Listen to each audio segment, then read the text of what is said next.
शेळीपालन करायचं आहे, थांबा. आधी या 5 गोष्टी काळजीपूर्वक जाणून घ्या. नमस्कार शेळीपालक मित्रांनो, मी किरण भोसले, राम गोट फार्म मध्ये आपलं स्वागत आहे. मित्रांनो, शेळीपालन करायचं तर ठरवलं, पण आधी या 5 गोष्टी काळजीपूर्वक जाणून घ्या. मित्रांनो, शेळीपालन व्यवसाय सुरू करताना प्रथम म्हणजे आपल्या शेडवरती कमीत कमी गुंतवणूक व चांगल्यात चांगला निवारा करणे गरजेचं आहे.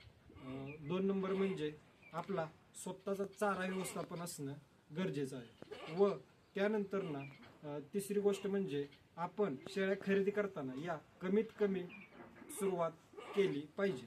त्याचबरोबर 4 नंबर म्हणजे शेळीपालनातील लसीकरण, जंत निर्मूलन व औषधोपचार या गोष्टी सुद्धा वेळेत झाले पाहिजे. मित्रांनो, हे सगळं करून झाल्यानंतर 5वी गोष्ट ही अत्यंत महत्त्वाची म्हणजे आपण आपल्या शेळीपालनाची एक नोंदवही ठेवून त्या नोंदवहीमध्ये नियमित संपूर्ण केलेल्या कामकाजाचा नोंदी ठेवून गरजेचं आहे. धन्यवाद.